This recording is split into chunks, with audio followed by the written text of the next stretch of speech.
Welcome to the show where we share the stories of the many who intersect with our healthcare system but are rarely heard from. My name is Kevin Poe, founder and editor of Kevin MD.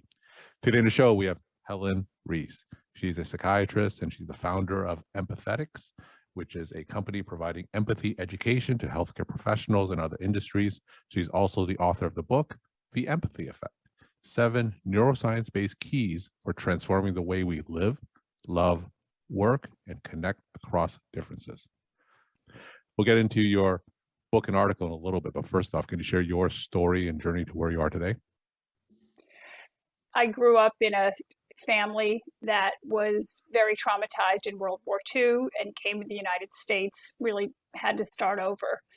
And because of growing up in that family, which was very supportive, but I couldn't get away from the fact that when trauma affects people, it affects them deeply. And so I always had a desire to work in healthcare in a healing profession that led me to become a psychiatrist.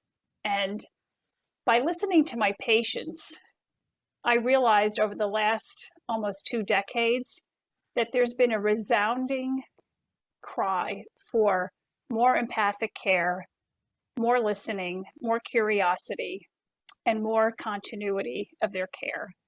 And as I was doing neuroscience of empathy research at Harvard Medical School, I really wanted to answer the question, can we teach empathy?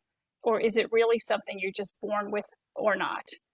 And my research led me to the very profound conclusion that it is definitely something that can be taught. And that led me to where I am today with providing empathy education.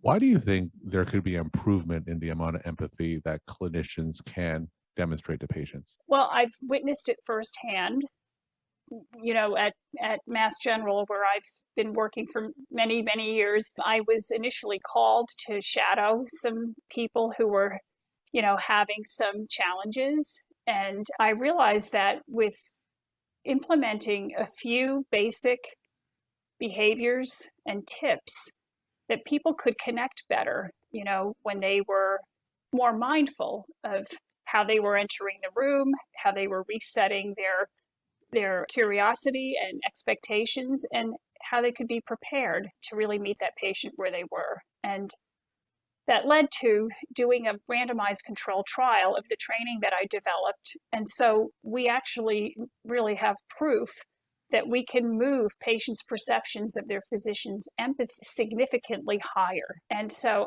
it's not my opinion anymore. We have the studies to show it. What are some of the ways where physicians can increase patients' perception of the clinician's empathy? Well, Kevin, our most authentic communication is actually nonverbal. And in medical school, we're taught a lot of terminology. We learn a whole new vocabulary, and we learn, all these new systems and treatments and recommendations. But we don't really learn a whole lot about nonverbal communication. And it takes a bit of mindfulness to realize that an encounter is quite different if you look someone eye to eye, that you're at eye level. So if they're seated, when you're seated, you create better rapport. Many of us were trained to stand up over patients and talk down to them, and that we emulate what we see our mentors doing. And so that very act of equal eye level already opens up channels of oxytocin release that start as early as, infant mother bonding.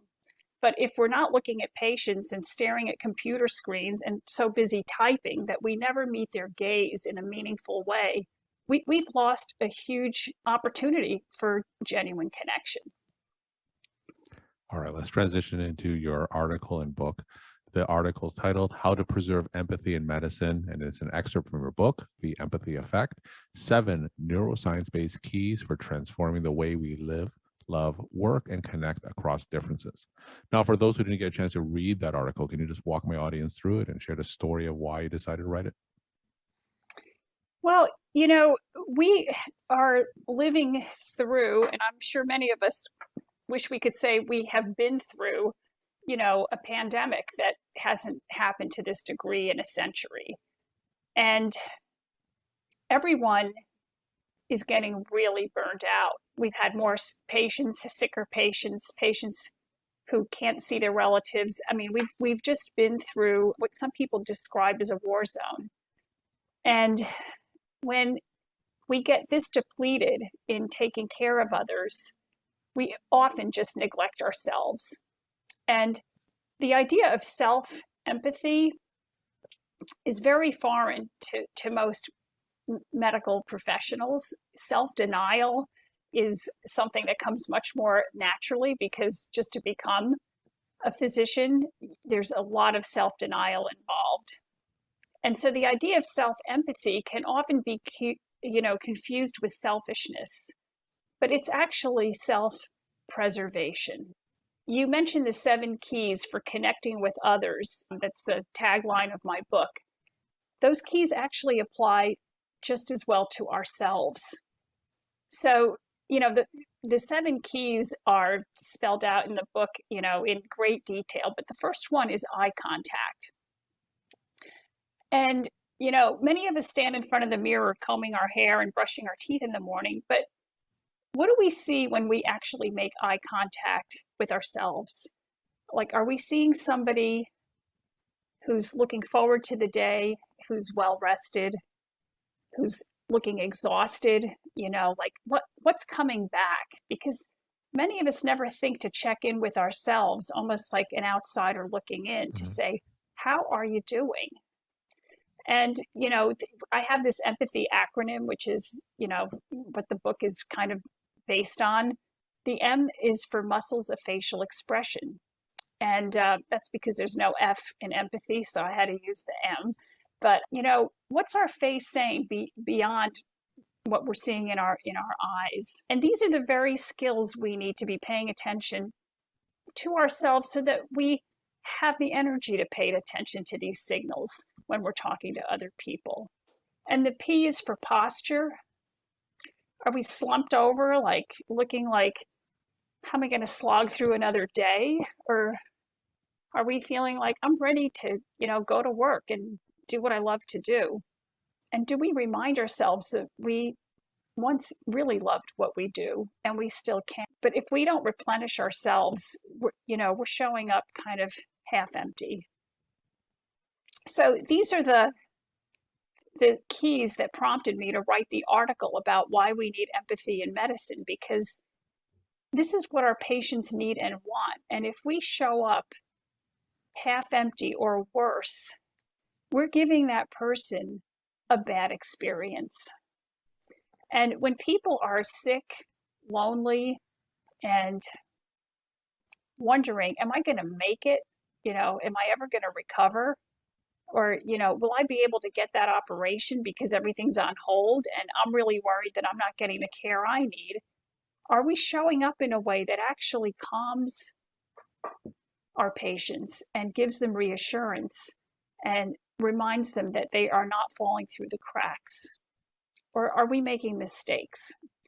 And, I think it's so important, Kevin, not to put this all on the clinicians, because in order to provide really good care, the institutions need to be taking care of them.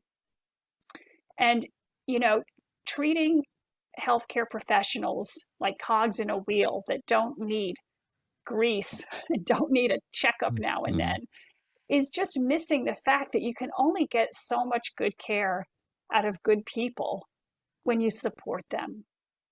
And so my biggest message is, leaders, wake up. Like, you've got precious people taking care of the people that are coming to your organization.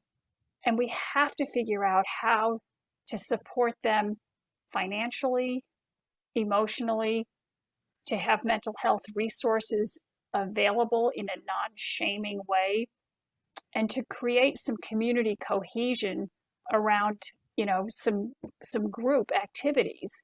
And one of the things that we at Empathetics are now providing is some healing and recovery groups for self-care, because a lot of institutions recognize that they need to do something, but they don't know what to do and they don't know how to do it. And through all this research I've done, I've been able to realize that empathy and empathic care is not just to give out toward patients, but actually to give it to each other and for institutions to provide it for their workers. When you say that institutions have to provide behavioral health resources in a non-shaming way, tell me more about what you mean by that. So a few organizations that I've come across have done some really creative things, like instead of having a hotline, they call it a warm line. Or they'll have a line where there's someone there if you just need to vent or you need support. But it's not like I have to go to the EAP, Employee Assistant Program, to say, like, I need to, start, professional therapy. But to say some people need easily accessed help that they can just call, and it can be anonymous and there's someone there. And making sure that organizations are providing insurance plans that cover mental health if it gets serious enough. And during the pandemic, the rates of anxiety and depression have skyrocketed. And the number of people with suicidal ideation and completed suicides is higher than ever. So this is not a nice to have, this is a must have. And it's so important to find language and find resources that people will find acceptable. So some people want to see a psychiatrist, or they want to see a psychologist or social worker. Other people might benefit from seeing a chaplain, or, by going to a community clinic with a group. And so there's no one size fits all. So organizations should really have a full menu of mental health support resources that their employees are notified about and encouraged to access. And from your experience working with various organizations, what's the current state of behavioral health support for healthcare professionals? I would say there's a lot of work to do. What I'm happy to see is that more and more notices are coming out in many organizations about getting the support you need, that mental health resources are available. Just the fact that they're saying mental health is an improvement. It used to be like the dark secret that no one would want to talk about. And I think the more that hospital leaders talk about mental health and acknowledge it, it hopefully someday will be in the same category as every other type of health that people need. So I'm seeing progress, but another just interesting thing is when we apply for for license renewal, there used to be a few questions at the end that said, have you ever, been incarcerated, and have you taken illegal drugs, and have you ever had a mental illness?